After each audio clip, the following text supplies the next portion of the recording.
Bismillahirrahmanirrahim. Assalamualaikum warahmatullahi wabarakatuh.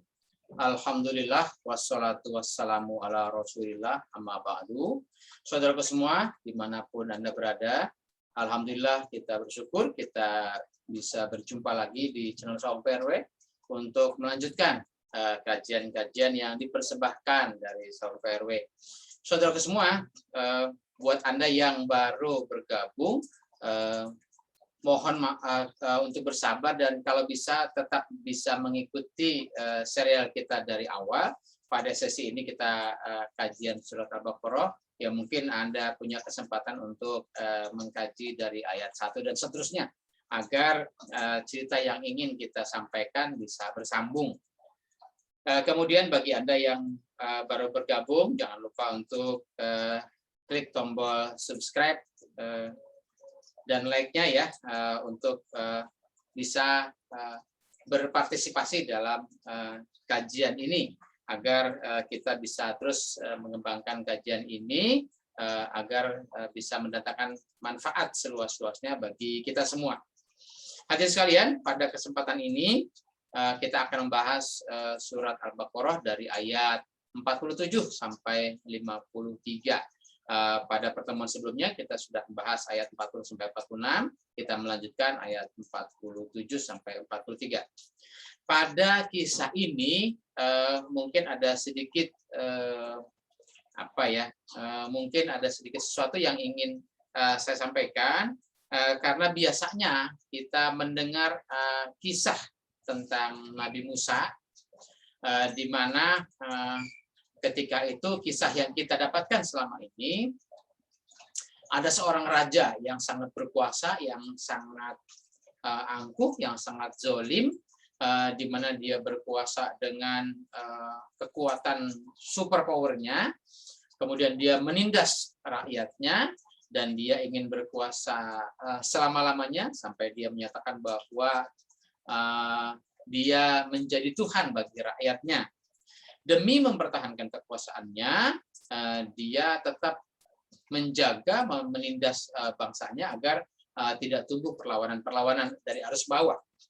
Satu ketika dia bermimpi, kemudian dia konsultasikan mimpinya itu kepada seorang ahli tafsir mimpi yang menyatakan bahwa satu ketika nanti ada seorang pemuda dari Bani Israel yang dapat menumbangkan kekuasaannya. Maka dengan itu dia mengambil kebijakan. Dia menjaga setiap hari bahwa di mana ada wanita-wanita dari Bani Israel yang sedang hamil, nanti ketika melahirkan dilihat anaknya laki-laki atau perempuan. Ketika anaknya laki-laki, maka bayi laki-lakinya dibunuh. Kemudian ketika bayinya perempuan, maka bayi perempuannya dibiarkan hidup. Saudara semua, apakah seperti itu kejadiannya, ataukah apa seperti itu yang dimaksudkan? Nanti kita lihat teksnya pada Al-Quran, pada surat Al-Baqarah yang akan kita bahas pada kesempatan ini. Saya mulai suratnya ya. Seperti biasa, sebelum kita melanjutkan kajian, kita baca dulu ayatnya. Semoga Anda bisa mengikuti atau mungkin bisa menyimaknya. Pada sesi ini, saya beri tema atau beri judul, ya, kajian surat Al-Baqarah ayat 47 sampai 53. Fir'aun memberangus generasi kesatria. Kita mulai, kita baca. Bismillahirrahmanirrahim. Ya Bani Israil, uzkuru ni'mati allati an'amtu alaikum wa anni faddaltukum alal alamin. Wattaqu yaumal la tajzi nafsun an nafsin syai'a wa la yuqbalu minha syafa'atun wa la yu'khazu minha adlun wa lahum yunsurun. Wa iznajainakum min ali fir'auna yasumunakum su'al azabi yuzabbihuna abna'akum wa yastahyuna nisa'akum wa fi zalikum bala'um mir rabbikum azim.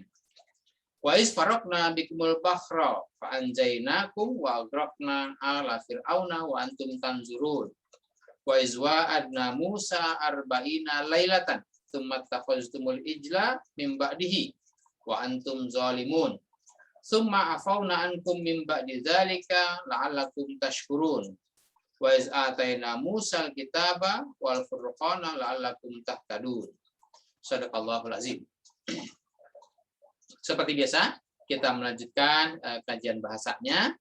Ayat 47 diawali dengan kata ya Bani Israil. Ya Bani, yaitu huruf nida, ya, huruf untuk memanggil. Bani Israil adalah munada yang dipanggil. Bani Israil ini ada dua isim, ada dua kata benda.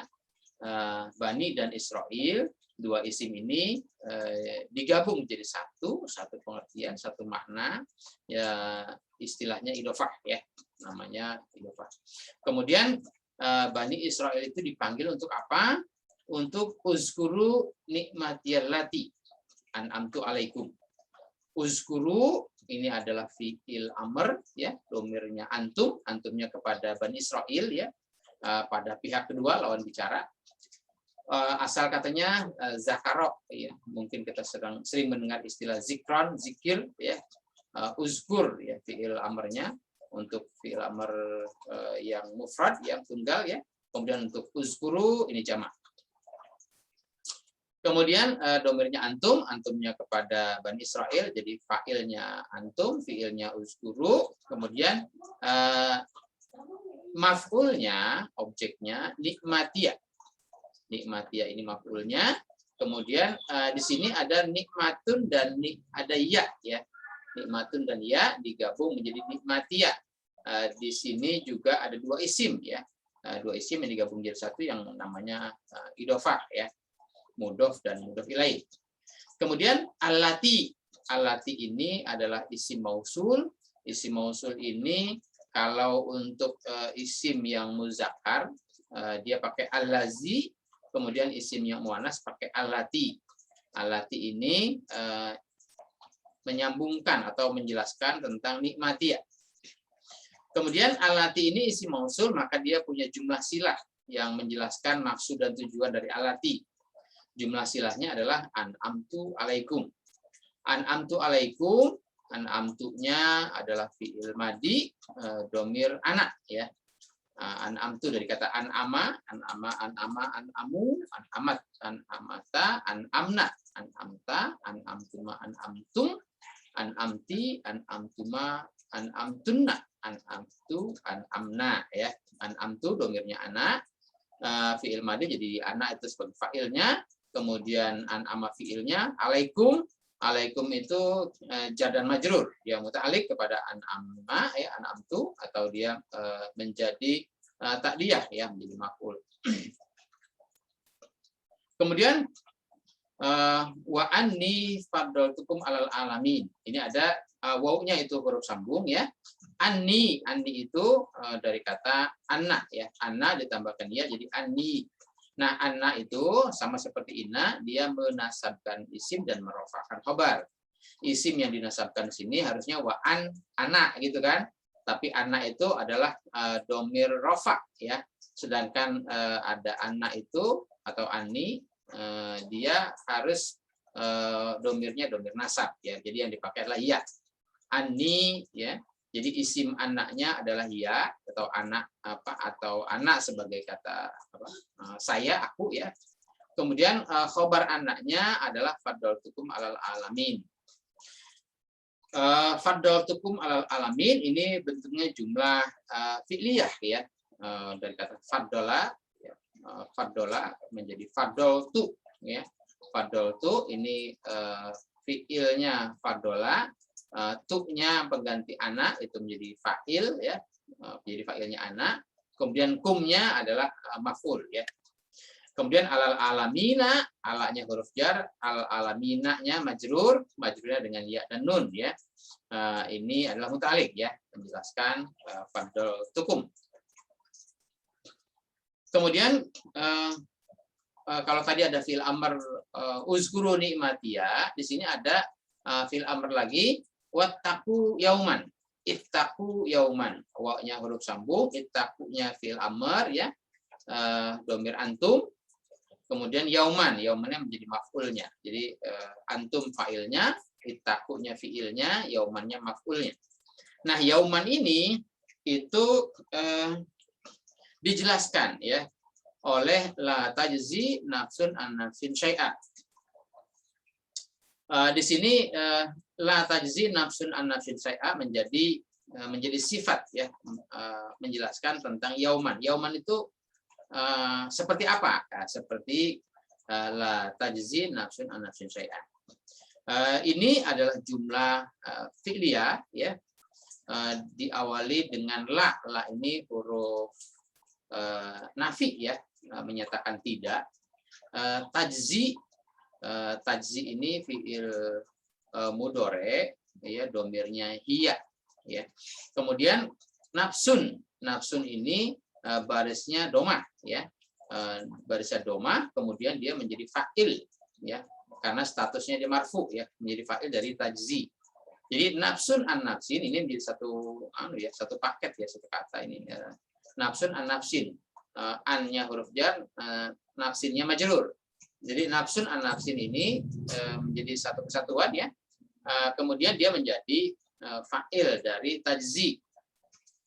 Nah, kemudian syai'an itu menjadi maf'ulnya karena dia barisnya fathah ya, statusnya mansub, dia menjadi maf'ul dari tajzi.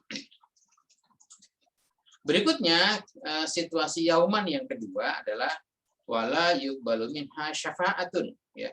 Kalau tadi pada yauman yang pertama la tajzi nafsun an nafsin syai'an, pada yauman yang kedua wala yuqbalu minha syafa'atun, wa-nya huruf sambung, la-nya nafi ya, berarti tidak. Yuqbalu minha syafa'atun. Yuqbalu ini fi'il mudhore, tapi ini fi'il mudhore majhul istilahnya ya. Jadi kalau diterjemahkan itu berawalan di ya, atau fi'il pasif ya. Fi'il mudhore majhul. Kemudian kalau fi'il pasif ya, dia tidak ada fa'il, yang ada adalah naibul fa'il ya. Nah, naibul fa'ilnya di sini adalah syafa'atun ya. Syafa'atun barisnya domah, statusnya marfu, dia menjadi naibul fa'il untuk yuqbalu. Minha jar majrur ya. Kemudian yauman yang ketiga adalah wala yukhazu minha adlun ya. La-nya, wawnya itu huruf sambung ya, kemudian la-nya sama, dia huruf nafi ya, menyatakan tidak. Kemudian yukhazu itu fi'il mudhore domir apa? Fi'il mudhore majhul ya. Fi'il mudhore majhul di mana tidak ada fa'il, yang ada adalah naibul fa'il yaitu adlun ya. Adlun barisnya domah, statusnya marfu, dia menjadi naibul fa'il untuk yukhazu. Minha ini sama ya, jar dan majrur, dia muta'alliq ya, menerangkan kepada yukhazu. Berikutnya situasi yang keempat ya, jadi yauman yang keempat, walakum yunsoruna ya. La-nya, wawnya huruf sambung, la-nya huruf nafi ya, menyatakan tidak. Kemudian di sini jumlah ismiyah ya. Kum yunsoruna, kumnya mubtada, yunsorunanya khobar ya. Berikutnya ayat ke-49, wa iz najainakum min ali fir'auna. Iz, wa-nya huruf sambung ya, menyambung pada kalimat sebelumnya. Kemudian iz itu ini huruf untuk fi'il madi ya. Kemudian najainakum ini najaina ini fi'il madi domir nahnu ya, najaina, kemudian kumnya maf'ulnya, jadi fa'ilnya ana nahnu ya, kemudian najainanya fi'il, kemudian kumnya maf'ul, kemudian min ali fir'auna, min itu huruf jar, alinya itu majrur dengan kasroh, tapi ini Ali dan Fir'auna itu disambung ya, ada dua isim di sini disambung menjadi satu, jadi idhofah ya, min Ali Fir'auna. Ali majrurnya di Ali ini ya, jadi jar dan majrur, Kemudian ini muta'alliq untuk menjelaskan najainakum. Berikutnya yasumunakum su'al azabi. Yasumunakum ini yasumuna itu fi'il mudhari ya. Fi'il mudhari ini fi'il mudhari domirnya hum ya. Kemudian kumnya menjadi maf'ul ya. Kumnya kemana ini? Yasumuna ini kembali kepada ali fir'auna ya. Karena ini ali fir'auna kan ya jamak ya. Satu kata tapi berarti jamak. Yasumuna kum ini domirnya kum, kemudian fiilnya yasumuna, kemudian kumnya maf'ul, kemudian su'al azabi. Su'al azabi ini juga maf'ul yang kedua ya. Ini istilahnya maf'ul bih, maf'ul yang langsung ya. Nah, kumnya maf'ul pertama, su'a ini barisnya fathah, statusnya mansub, dia menjadi maf'ul yang kedua ya. Tapi boleh ditukar-tukar lah. Boleh kumnya maf'ul kedua, su'al azabi maf'ul yang pertama atau sebaliknya. Kemudian su'al azabi, su'a dan al-azabi ini dua isim yang digabung jadi satu yang namanya idhofah ya, mudhof dan mudhof ilaih. Berikutnya yuzabbihuna abna'akum. Zabbaha yuzabbihu ya. Fa'ala yufa'ilu, zabbaha yuzabbihu. Ini fi'il mudhari domir humnya kembali kepada ali fir'auna tadi. Yuzabbihuna. Ini humnya itu menjadi fa'il, yuzabbihunya menjadi fi'il, abna'akum itu menjadi maf'ul. Abna'a sampai abna'a ya, dari kata ibnun ya, ini jamaknya abna'a. Itu barisnya fathah, kemudian statusnya mansub, dia menjadi maf'ul dari yuzabbihuna. Abna'akum ini idhofah ya, dua isim digabung jadi satu jadi idhofah.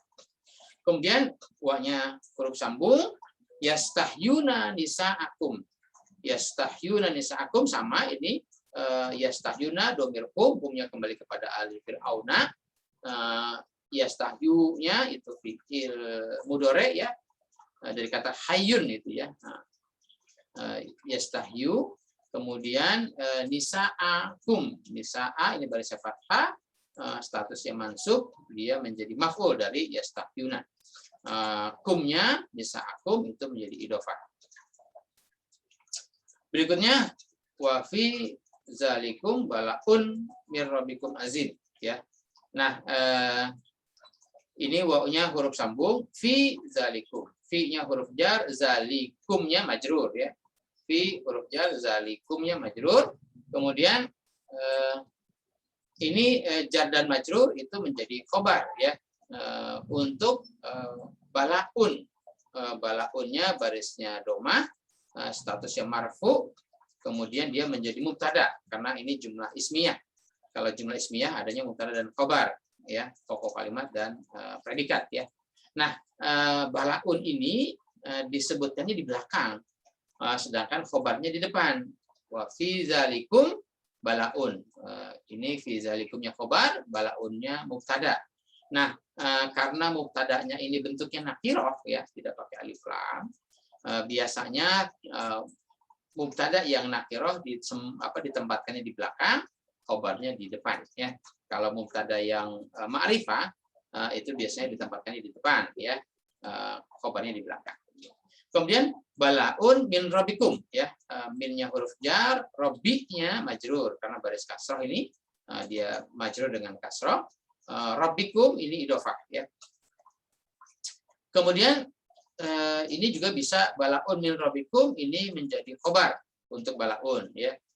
Kemudian azimun. Nah, ini kan bala'un dia nakirah, azimun juga nakirah ya. Dia sama-sama baris domah ini juga baris domah, sama-sama marfu ya. Nah, bala'un dan azimun ini hubungannya adalah sifat mausuf.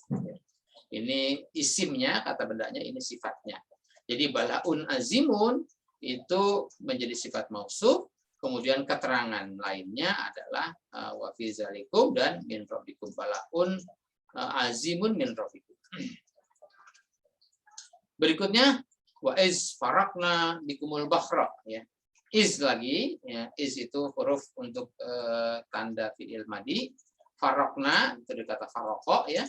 Farakna ini fi'il madi, domirnya nahnu, ya. Jadi fa'ilnya nahnu, fi'ilnya faroko. Kemudian al-bahra. Al-bahra ini barisnya fathah, statusnya mansub, dia menjadi maf'ul dari farokna, ya. Ini maf'ul yang pertama, ya. Bikum ini muta'alik, ya. Bi-nya huruf jar, kumnya majrur, ya. Ini muta'alik, dia bisa menjadi keterangan atau dia bisa menjadi maf'ul yang kedua, ya. Nah, farokna bikumul bahra. Kalau ini kumnya itu kan ada sambungannya, kumu gitu, ya. Karena bacanya mau disambung dengan al-bahra, maka ini jadi kumu. Tapi kalau dia berdiri sendiri saja, bikum, ya. Ini barisnya sukun, barisnya mati. Tapi karena mau disambung jadi bikumul bahra, ya. Ini dihidupkan, ya. Kemudian fa'anjainakum wa agrafna ala fir'auna. Fa'anjainakum. Ini fi'il apa? Fi'il madi, ya. Fi'il madi anjaina ini domirnya nahnu, ya. Domirnya nahnu, ini nahnu fa'ilnya, anjainanya ini fi'ilnya, kemudian kumnya itu menjadi maf'ulnya, ya. Kemudian yang berikutnya wa agrokna, ini juga fi'il madi, domir nahnu, nahnu sebagai fa'ilnya, agroko sebagai fi'ilnya. Kemudian ala fir'auna itu menjadi maf'ulnya. Ala itu barisnya fathah, statusnya mansub, dia menjadi maf'ul dari agrokna. Nah, ala fir'auna ini dua isim jadi satu, jadi idofah, ya. Berikutnya wa antum tanzuruna, ini menyatakan kebalikan, ya. Antum tanzuruna ini jumlah ismiyah, ini antum isimnya atau dia mubtada'nya, tanzurunanya khobarnya, ya.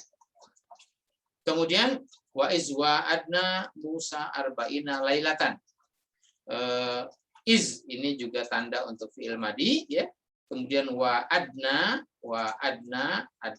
ini fi'il madi, domirnya nahnu sebagai fa'ilnya, wa'adna ini sebagai wa'ada, ya. Ini sebagai fi'ilnya, Musa itu sebagai maf'ulnya. Kemudian arba'ina lailatan ini juga maf'ul yang kedua, ya. Arba'ina lailatan. Ini arba'ina itu dua isim, ya. Arba'ina dan lailatan ini ini digabung, ya, menjadi satu. Ini untuk menyatakan ada bilangan, ya, arba'ina. Berikutnya summa itu huruf sambung, ittakhaztum al-ijla. Istakhaztum al-ijla. Ini dari kata fi'il madi, domirnya antum. Dari kata ittakhaza menjadi ittakhaztum. Kemudian karena disambung dengan al-ijla jadi ittakhaztumul ijla. Jadi ini fa'ilnya antum, fi'ilnya ittakhaza, al-ijla menjadi maf'ulnya. Al-ijla itu barisnya fathah, statusnya mansub, dia menjadi maf'ul dari ittakhaza. Kemudian min ba'dihi, minnya huruf jar, ba'dihi-nya majrur, ya. Ba'di dan hi itu idofah. Berikutnya wa antum zolimuna. Ini wawunya menyatakan sebaliknya. Kemudian antum zolimuna, jumlah ismiyah, antum sebagai mubtada'nya, zolimunanya sebagai khobarnya. Berikutnya summa afauna ankum min ba'di dzalika. Summa itu huruf sambung, afauna ankum, afaunanya afa gitu, ya.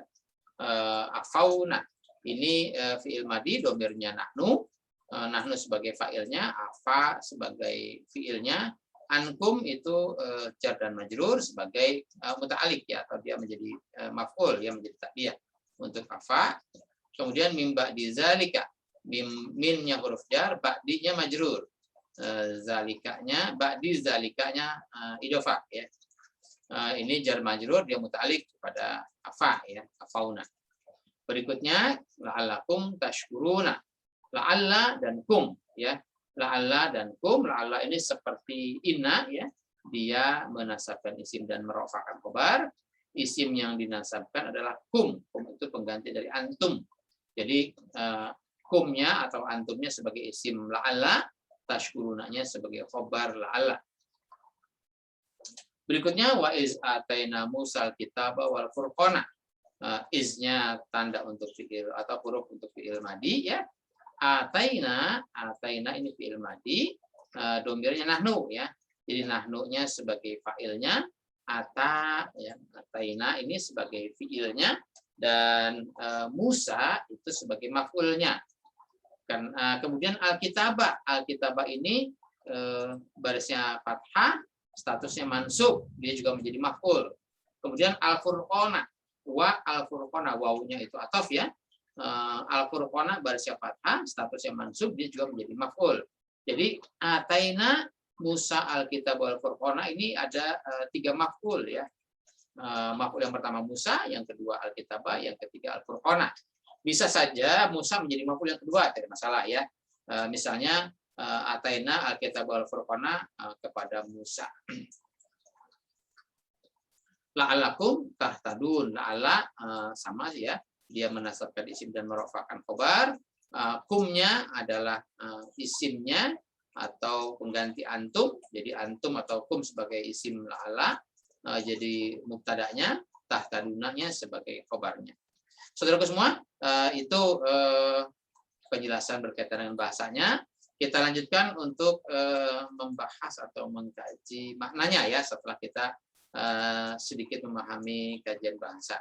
Saudaraku semua, kalau nanti terjadi barangkali, ya, pemahaman kami yang menyajikan ini mungkin berbeda dengan apa yang Anda pahami, ya silakan saja. Ini tidak menjadi tolak ukur. Silakan nanti mari kita mengkaji lagi. Mudah-mudahan kita mendapatkan hidayah, kita mendapatkan petunjuk yang hak, ya, dari hasil kajian kita, dari hasil kesungguhan kita untuk mempelajari ayat-ayat Allah ini. Kembali ke atas, ya, ya Bani Israel, hai Bani Israel, ya, panggilan untuk Bani Israel. Seperti pada sesi atau kajian kita terdahulu bahwa panggilan Bani Israel ini bersifat khusus untuk umum, ya. Artinya yang dipanggil Bani Israel. Tapi panggilan ini ada dalam ayat Al-Quran. Maka siapapun yang membaca ayat Al-Quran, walaupun dia bukan Bani Israel, tapi hendaknya dia merasa terpanggil. Loh, apakah saya Bani Israel? Ini bicaranya adalah bicara panggilan khusus untuk umum. Karena nanti ada juga yang panggilan umum khusus, ya. Pada pertemuan sebelumnya kita sudah membahas masalah ini. Kita tahu juga bahwa ayat ini turun kepada Nabi Muhammad, ya. Kepada Nabi Muhammad yang kalau bicara ras, bicara suku, dia dari suku Quraisy, bukan dari suku Bani Israel.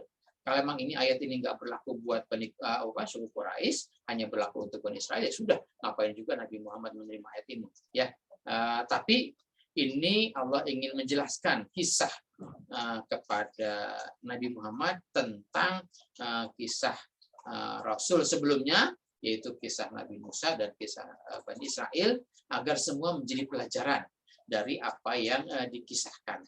Karena ketika kita membahas kisah-kisah sebelumnya, ya katakanlah kisah Nabi Adam, ketika ditanya usjudu li Adam, ya itu juga yang diperintah adalah malaikat, bukan kita, kan gitu, ya. Uskun anta wa zaujukal jannah, yang diperintah itu Adam, bukan kita. Tapi ketika ayat-ayat itu ditampilkan di Al-Quran ingin bercerita, ingin menjelaskan kisah-kisah terdahulu agar kita mendapat pelajaran, agar kita bisa mengikuti sunnah-sunnah para rasul terdahulu. Kemudian di antara perjalanan sejarah itu biasanya ada pertentangan antara nur dan zulumat, antara hak dan batil. Tentu dari sekian perjalanan sunnah rasul yang ada, kita hendaknya bisa mengambil hikmah, mengambil pelajaran dari perjalanan yang al-haq, yang nur, dan kita tentu meninggalkan perjalanan yang batil atau yang zulumat. Jadi kisah Bani Israel ini, uzkuru nikmatiyah, hidup sadarlah kalian atas nikmat yang atas nikmatku, ya, atas nikmatku yang telah aku beri nikmat, yang telah aku nikmatkan kepadamu. Nikmat apa? Kalau kita kembali kepada surat Al-Fatihah, nikmatnya adalah sirotol mustaqim, sirotol lazina an'amta alaihim ghairil maghdubi alaihim waladdallin, ya. Nah, hendaklah kita berpegang teguh dengan ajaran Allah, dengan sirotol mustaqim, untuk membina kehidupan kita sepanjang hayat kita, agar kita mendapatkan kemantapan dari hidup dengan dasar bimbingan Allah. Dengan berpegang teguh, dengan hidup sadar dengan nikmat ya allati an'amtu alaikum itu, maka Allah pastikan wa anni faddaltukum alal alamin. Maka bagi siapa yang berpegang teguh, maka bagi siapa yang hidup sadar dengan nikmati ya, nikmat yang telah aku turunkan, yaitu hudan lil muttaqin, yaitu Alkitab dan seterusnya, maka Allah pastikan wa anni faddaltukum alal alamin. Kamu punya punya keistimewaan, punya kelebihan dari umat-umat yang lain di atas muka bumi ini, sepanjang kita berpegang teguh kepada ajaran Allah. Tapi manakala kita melepaskan diri dari ajaran Allah, manakala kita mengaduk-aduk ajaran Allah, memutarbalikan fakta, mencampur adukan yang hak dengan yang batil dan seterusnya, maka tentu kita akan terjerumus ke dalam kehidupan yang negatif. Kemudian yang berikutnya adalah dengan uzkuru nikmatnya itu, maka konsekuensinya kalian adalah ittaqu yauman. Maka kalian harus menghindari diri, atau ya kata bahasanya takut ya, kepada yauman, kepada satu ketika, satu masa, di mana masa itu la tajzi nafsun an nafsin syai'an. Manusia yang satu dengan yang lain, nafsun an nafsi, satu pihak dengan pihak yang lain, la tajzi syai'an, tidak bisa memberikan pertolongan, ya. Artinya sudah tidak ada lagi, tidak ada kesempatan lagi untuk saling tolong menolong, di mana situasi itu adalah situasi yang tidak nyaman, tidak baik. Kenapa? Karena kita pihak yang satu dan dengan pihak yang lain tidak bisa saling tolong menolong. Mungkin keadaannya yang memaksa tidak seperti itu, atau memang sifat yang ditimbulkan sudah menjadi sifat yang individualis. Oh, itu urusan lo, bukan urusan gua, atau sebaliknya ya. Sehingga menjadi sifat-sifat yang sangat individualis, yang satu dengan yang lain hanya mengurus diri sendiri, tidak ingin saling tolong menolong, tidak ingin saling bergotong royong dan sebagainya. Itu yauman, situasi atau di mana masa yang tidak bagus. Kemudian yang kedua, wala yuqbalu minha syafa'atun, ya. Yauman yang kedua adalah di mana situasi tidak ada lagi syafaat, tidak ada lagi pembelaan, ya. Artinya ketika kita membutuhkan sesuatu, ketika kita memerlukan pertolongan, sudah tidak ada lagi orang yang mau menolong, tidak lagi pertolongan. Kenapa? Karena sudah hidupnya nafsi-nafsi, sudah hidupnya individualis, sudah hidupnya hanya mementingkan diri sendiri, ya. Kemudian wala yu'khazu minha adlun, ya. Sudah tidak ada lagi keadilan yang bisa didapatkan. Kenapa? Karena si penguasa misalnya hanya mementingkan kelompoknya saja, hanya membela kelompoknya saja, hanya mementingkan kekuasaannya saja, mempertahankan kekuasaannya, dia menindas rakyatnya, dia menzolimi rakyatnya, dia memperlakukan tidak adil kepada rakyatnya, sehingga tidak ada lagi keadilan yang bisa didapatkan. Bisa saja hukum hanya tumpul ke atas tapi tajam ke bawah, bahasanya seperti itu. Kemudian wala hum yunsuruna, tidak ada lagi pertolongan, ya.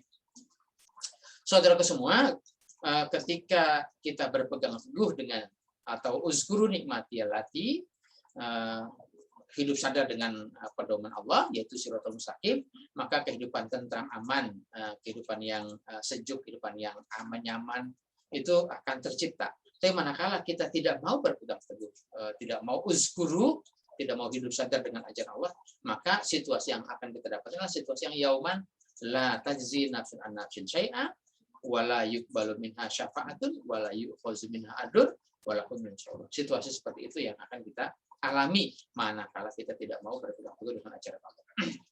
Berikutnya wa iznajaynakum min ali fir'auna. Nah, ini dari dua situasi di mana kita harus uzkuru nikmatiyah untuk hidup sadar dengan ajar Allah. Kalau tidak, maka konsekuensinya akan hidup susah, sengsara dengan tidak ada pertolongan dan sebagainya. Maka ini kisah yang ditampilkan. Coba ingat dulu, kan gitu ya. Ingat dulu itu kapan? Nah, ini diingatkan. Dulu itu wa isnajainakum min ali fir'auna yasumunakum su'al azabi yuzabihun abnaakum. Ini situasi yang wataku yauman, yang situasi yang dikhawatirkan dulu pernah terjadi pada umatmu, pada zamanmu, di mana wa iznajainakum,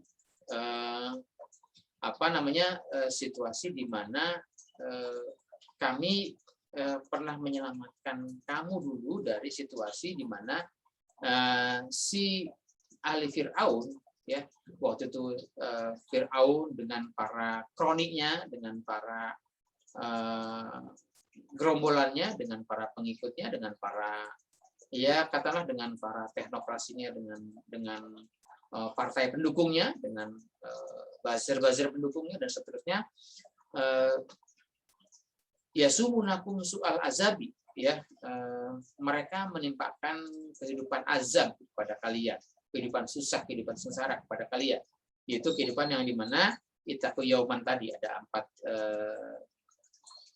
empat model, empat keadaan yang dikisahkan sebelumnya, yaitu soal azabnya itu adalah salah satunya adalah yuzabihuna abnaakum wa yastahyuna nisaakum. Zabbaha yuzabihu. Ini banyak orang menerjemahkan Fir'aun itu beserta kronik-kroniknya itu yuzabihuna abnaakum, membunuh anak atau membunuh bayi laki-laki kalian dan membiarkan hidup bayi-bayi perempuan kalian. Nah, saudaraku semua, kalau kisah ini seperti yang di awal sudah saya ungkapkan, ketika Fir'aun mendapatkan mimpi, kemudian ditakwil mimpinya, sehingga nanti ada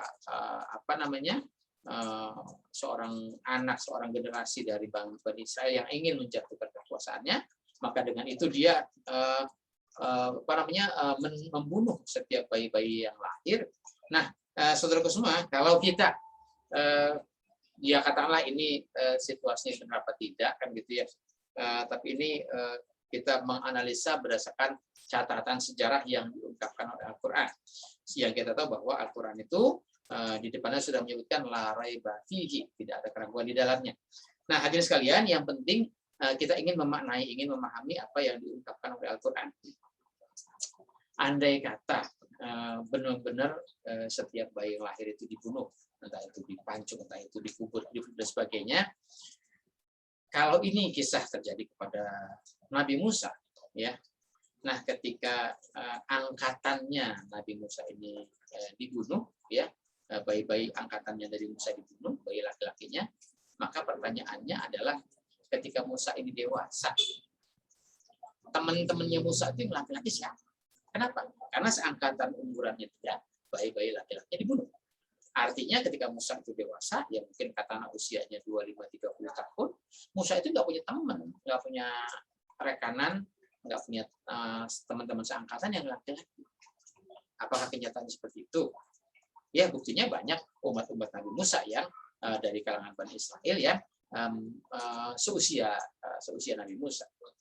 Itu yang pertama. Yang kedua, kalau misalnya bayi-bayi Bani Israel itu dibunuh, berarti nanti wanita-wanita Bani Israel itu akan menikah dengan siapa? Karena generasi-generasi laki-lakinya sudah dibunuh, begitu. Sehingga itu akan kehilangan generasi, ya, atau istilahnya lost generation, ya. Kenapa? Karena satu generasi ini dimusnahkan. Berarti generasi Bani Israel akan musnah. Kenapa? Karena ketika wanita-wanita dewasanya menikah, ya tentu menikah bukan dengan Bani Israel. Kemudian ketika pemberlakuan bahwa bayi laki-laki itu dibunuh, itu sampai kapan? Apakah hanya setahun saja bayi yang laki-laki tahun, katakanlah sekarang tahun 2021 semuanya dibunuh? Atau memang sampai kapan? Karena kan tidak jelas ini ketika muncul perlawanan ya ketika Musa sudah dewasa. Berarti ini berlaku sampai berapa lama?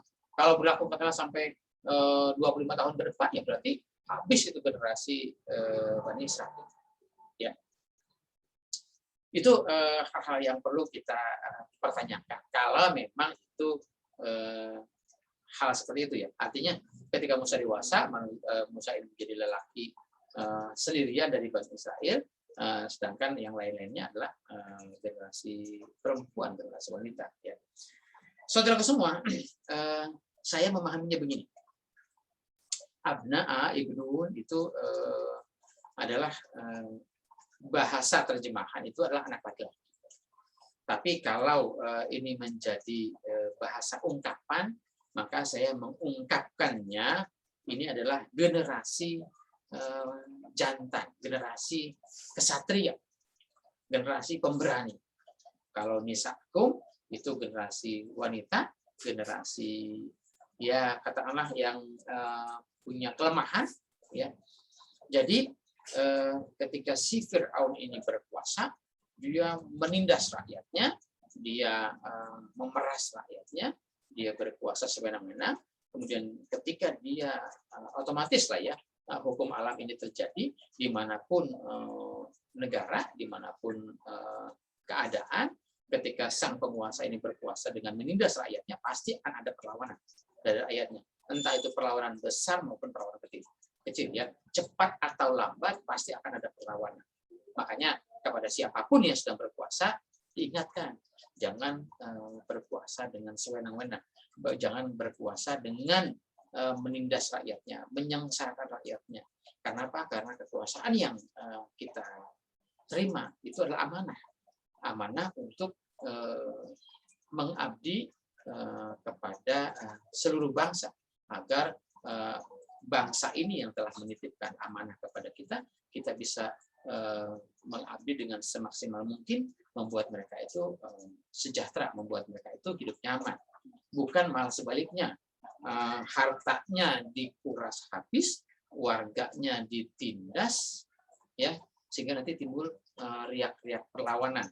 Nah, Fir'aun ini malah dia mengaku sebagai Tuhan, maka dia yang saat itu berkuasa dengan kekuatan penuh, dengan kekuatan bala tentara, dengan kekuatan aparat hukum dan sebagainya, maka dia berlaku sewenang-wenang.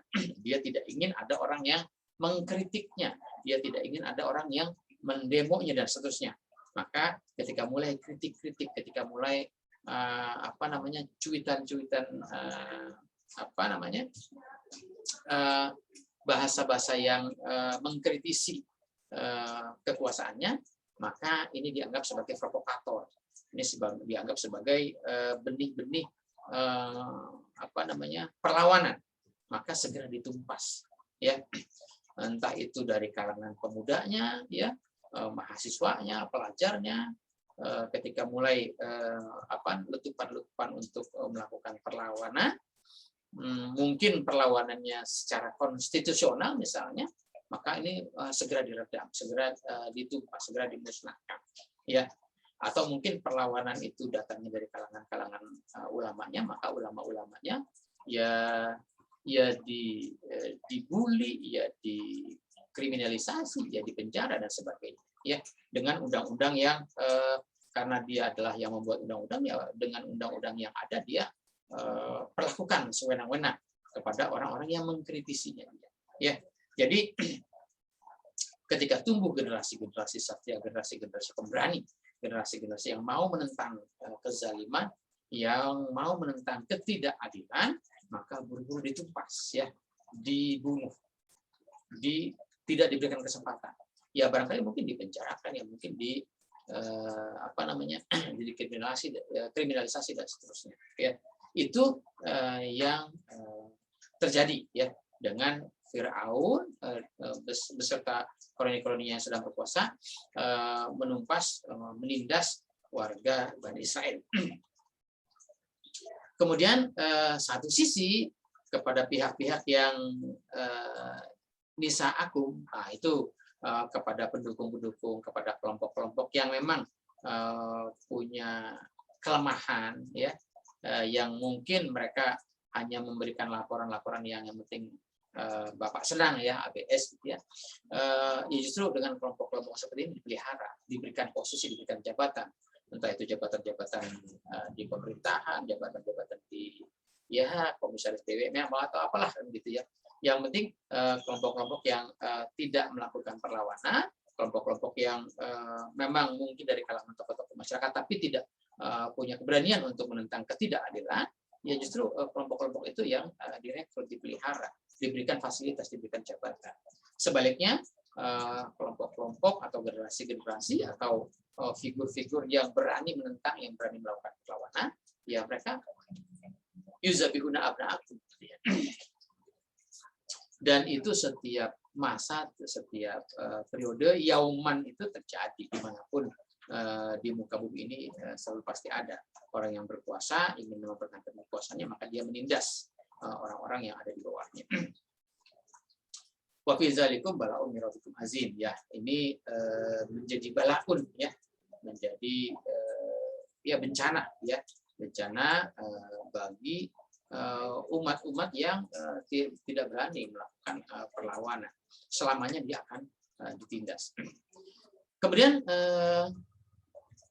berikutnya wa isfaraqna bikumul bahra. Nah, kalau tadi situasi sulit yang dilakukan yang dialami oleh Bani Israel yang dikisahkan kepada Musa, maka sebaliknya Allah juga menjelaskan situasi-situasi di mana ketika perlawanan itu sudah ada, generasi-generasi yang abna akumnya sudah bersatu melakukan penggalangan kekuatan, berani menentang ketidakadilan, berani menentang kezaliman, maka Allah menceritakan kisahnya wa isfaraqna bikumul bahra fanjainakum wa qaraqna ala fir'auna wa antum tanzurun ya.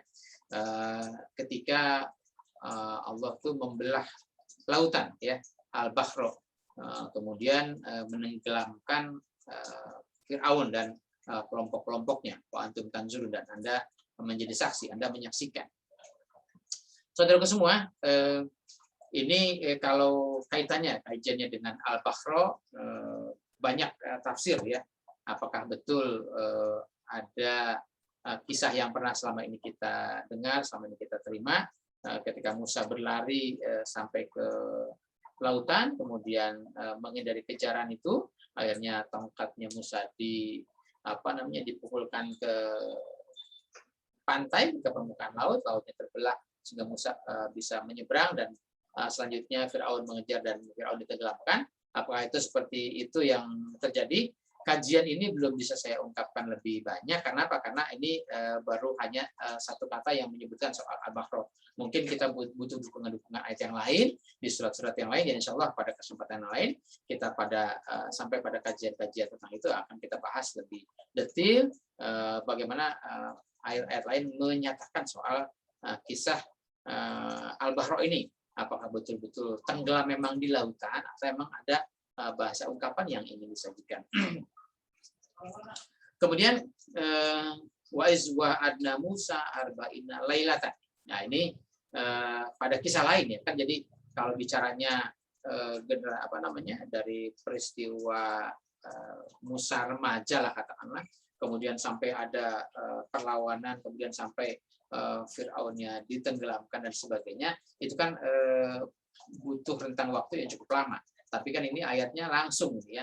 Jadi ketika ayat ini langsung, ya jangan berasumsi bahwa habis ini langsung ini dalam tempo yang sesingkat-singkatnya, tidak ya. Tapi ini butuh proses ya. Cuman karena dikisahkan dalam bentuk cerita, ya tidak mungkin juga ceritanya ditulis secara detail, secara lengkap ya. Jadi kisah ini sekian tahun kemudian baru terjadi. Wa izwa anna Musa arba'ina lailatan summa takhaztumul ijla min ba'di wa antum zalimun. Nah, pada kisah ini Allah menjanjikan atau memantapkan Musa itu dengan pembinaan arba'ina lailatan ya, dengan pembinaan 40 malam. Nah, pembinaan 40 malam ini apakah ini bilangan dalam arti memang letterlek jumlahnya 40 malam, atau memang ini hanya menggambarkan jumlah yang banyak? Kenapa? Karena begini, ketika misalnya dalam bahasa kita ya, orang bilangnya pusing 7 keliling. Pusing 7 keliling apakah benar berangkat 7 kali putaran gitu, atau misalnya dalam bahasa lain lari langkah 1000 gitu kan. Apakah memang langkahnya 1000? Nggak boleh 1001, 1002 atau memang 990 dan seterusnya.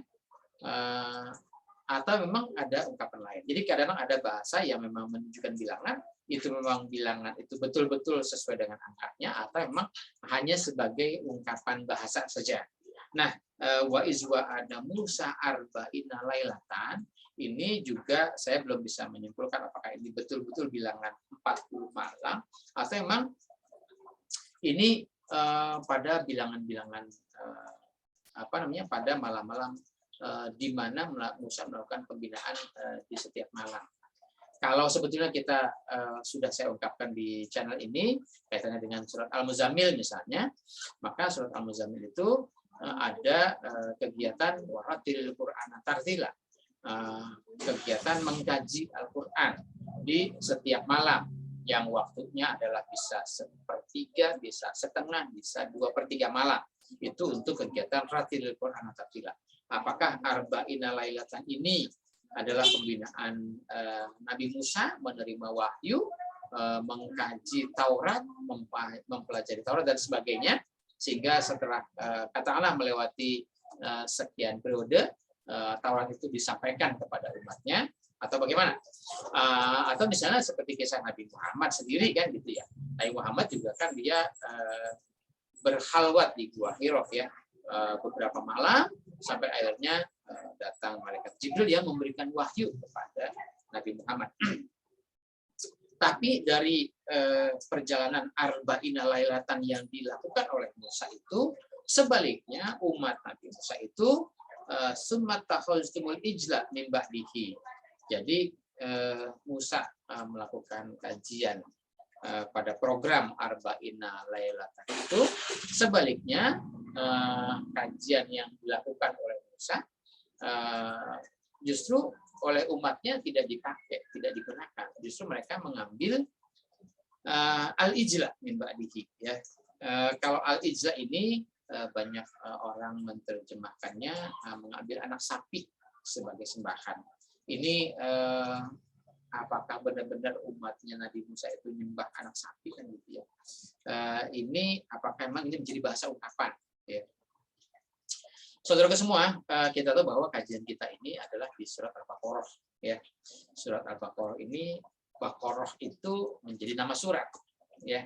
Nah, apakah ini benar-benar bicara soal Baqarah itu sapi ya, dalam arti hewan yang berkaki 4 dengan badan yang besar, atau memang pada kajian ini menjadi bahasa ungkapan kan gitu ya. Baqarahnya bahasa ungkapan. Nah, misalnya kenapa tidak misalnya pakai binatang yang lebih besar lagi kan gitu, yang lebih kuat lagi. Nah, saudaraku semua, kita tahu bahwa kalau saya mengambil ini sebagai bahasa ungkapan, sapi itu adalah binatang besar yang ketika dia sudah dewasa, ya Baqarah itu sapi besar, sapi dewasa ya, yang itu ketika dia sudah dewasa dia bisa diambil banyak manfaat dari situ ya. Ya dagingnya, ya tulang, ya susunya, ya kotorannya juga dan sebagainya, semua bisa dimanfaatkan. Ya. Nah, tapi sebaliknya kalau al-ijla itu sapi kecil, anak sapi. Lah, kalau anak sapi mau diapain kan gitu ya. Tentu kalau anak sapi mau diambil potensinya, dia belum banyak potensi. Ya dagingnya juga masih sedikit, tulangnya juga masih muda ya. Jadi belum bermanfaat lah gitu. Itu baru tunas daripada pohon itu. Nah, saudaraku semua, jadi kajian arba'ina lailatan itu butuh waktu yang cukup lama ya, artinya butuh konsentrasi, butuh kesabaran, sehingga nanti melahirkan Al-Baqarah ya, melahirkan konsep dari arba'ina lailatan, dari waratil Qur'an tartila. Maka konsep yang kita kaji ini menjadi konsep yang matang. Konsep uzkuru nikmatiyallati itu itu benar-benar kita pelajari nikmat Allah yang Allah turunkan kepada kita, benar-benar kita maksimalkan, kita serap, kita pahami, kita pelajari, sehingga ketika sudah matang itu menjadi konsep yang bisa diandalkan, bisa dipakai, bisa diberdayakan untuk apa? Nah kan kalau tadi kisahnya Musa dengan umatnya itu hidup dalam penindasan Firaun. Ya, tentu untuk melawan ini kan tidak sekedar adu fisik saja, mau berantem, mau perang dengan para penguasa, tidak seperti itu. Tapi sebelum melakukan perlawanan kepada penguasa, perlu nih strategi, perlu nih konsep, perlu ini kajian-kajian. Kira-kira kalau konsep tatanan negara ini kita ganti, maka gantinya dengan apa? Dengan konsep apa? Apakah ini sudah siap menggantikan konsep katakanlah tatanan demokrasi, tatanan monarki yang sekarang ada ini akan menjadi lebih baik apa tidak? Maka itu perlu kajian. Jangan nanti setelah penguasanya ditumbangkan, kemudian muncul penguasa-penguasa baru yang juga malah menjadi tidak lebih baik, kan gitu. Maka butuh arba'ina lailatan untuk mendalami, untuk mengkaji konsep-konsep ini. Tapi sebaliknya si Musa ini, umatnya ini tidak tahan, tidak sabar menunggu kajian-kajian konsep, pengennya itu ijlah. Ijlah itu apa? Ijlah itu sebetulnya dari ajula, dari ijlun ya, memang banyak diterjemahkan menjadi anak sapi ya. Kalau dari ajula itu kita tahu bahwa manusia itu punya sifat ajula, punya sifat tergesa-gesa, punya sifat terburu-buru, tidak sabar. Atau misalnya ada istilah lain, kalau kita di bulan puasa itu biasanya banyak orang memberikan takjil, memberikan makanan berbuka puasa. Sebetulnya takjil itu dari kata ajula ya, dari kata ijlun ini ya. Jadi artinya kalau orang berbuka puasa itu ketika sudah beduk maghrib itu segerakan berbuka, jangan menunda-nunda, jangan menunggu lama gitu ya. Itu kata ijlun, kata ijlah. Jadi istilah takjil ya, istilah takjil itu sebetulnya bukan makanan untuk bukan makanannya namanya takjil, tapi makanan untuk segera dikonsumsi saat sudah waktu tiba berbuka ya. Nah, jadi ijlun ijlah itu adalah konsep yang terburu-buru, konsep yang tergesa-gesa. Ini situasi sudah genting, negara sudah kacau, penguasanya sudah harus diganti kan gitu ya. Tapi yang mengganti ini belum punya konsep. Hanya ya sudahlah, ganti aja dulu konsepnya, konsep yang tergesa-gesa, konsep yang terburu-buru. Ketika penguasa sudah diganti dengan penguasa-penguasa baru, ya ternyata situasinya makin tidak lebih baik dari penguasa-penguasa sebelumnya. Makanya Musa butuh waktu arba'ina lailatan untuk memantapkan konsepnya berdasarkan bimbingan Taurat. Kemudian wa antum zalimun. Nah, setelah kalau yang diambil konsepnya adalah konsep al-ijlah, itu maka Anda menjadi zalim. Summa afauna ankum min ba'di dzalika la'allakum tashkurun. Namun begitu, jika mereka mau kembali kepada Musa ya untuk mengikuti ajaran atau bimbingan yang disampaikan oleh Musa, maka Allah afauna ankum, Allah memaafkan, mengampuni kalian ya. Tujuannya adalah la'allakum tashkurun, agar kalian itu hidup bersyukur, hidup sesuai dengan pedoman yang dibimbing oleh Taurat. Wa iz atayna Musa al-kitab wal furqana la'allakum tahtadun. Nah, Musa itu pada periode arba'ina lailatan ini dia itu atayna Musa al-kitab. Jadi Allah mendatangkan, Allah menurunkan kepada Musa itu Alkitab, Al-Furqan ya. Alkitab yaitu Al-Furqan. Bisa menjadi nama tersendiri yaitu Alkitab atau Al-Furqan, atau memang Alkitab ya adalah Al-Furqan ya. La'allakum tahtadun, agar Anda itu mendapat bimbingan, agar itu mendapat petunjuk. Jadi saudara semua, kisah ini diceritakan kepada Bani Israel yang dikomandoi oleh Nabi Musa, di mana Nabi Musa itu butuh waktu untuk meresap, untuk menyimak, untuk memahami Alkitab, ya, Al-Furqan, sehingga dengan dia butuh waktu arba'ina lailatan dalam meresap, memahami dan menerima Alkitab dan Al-Furqan ini, ya setelah itu akan didakwahkan kepada umatnya Nabi Musa agar mereka itu lalakum tahtadun, mereka itu mendapat petunjuk. Jangan pakai konsep yang al-ijla, jangan pakai konsep yang tergesa-gesa, yang terburu-buru, yang tidak sabar, belum diteliti, belum dikaji, belum diuji coba sudah dipraktekkan, sehingga wa antum zalimun, ya. Itulah situasi di mana Nabi Musa, entah itu usianya remaja, entah itu usianya sudah menjelang dewasa, di mana Musa itu situasinya adalah dia mendapat tekanan, ya, dengan apa namanya, yuzabihuna abnaakum wa yastahyi nisaakum, generasi-generasi yang kesatria, generasi-generasi yang pemberani dimusnahkan, apa namanya, digeser, dibuang oleh Fir'aun dan kroni-kroninya. Kemudian si Fir'aun ini dengan kroni-kroninya dia memelihara para buzzer yang memang mencari duit dari apa namanya, dari kegiatan yang, ya katakanlah memberikan laporan-laporan yang ABS. Saudara semua, kira-kira itu yang saya bisa paparkan. Mudah-mudahan menambah wawasan kita. Saya ingatkan lagi bahwa kalaupun ini banyak kesalahan, itu semata-mata kelemahan saya, kealpaan saya, mungkin kelancangan saya untuk menyampaikan kajian ini. Namun kalaupun itu ada yang benar, ya hanya semata-mata dari Allah Subhanahu Wa Taala. Mari kita mengkaji lagi, mendalami lagi, memahami dan meneliti lagi ayat-ayat Al-Quran. Semoga kita bisa mendapatkan petunjuk, mendapatkan hudan, mendapatkan bimbingan, la'allakum tahtadun, dari yang al-haq, yang dari Allah Subhanahu Wa Taala. Terima kasih, semoga bermanfaat. Saya akhiri, wassalamualaikum warahmatullahi wabarakatuh.